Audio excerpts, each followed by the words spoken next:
बिस्मिल्लाहिमिनश्शैतानिर्रजीम बिस्मिल्लाहिर्रहमानिर्रहीम। सूरह अन्नहल की आयत 77 है।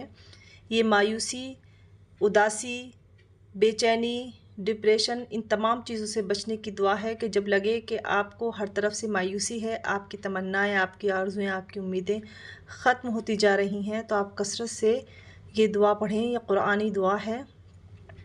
इन्नल्लाह अला कुल्ली शैइन क़दीर।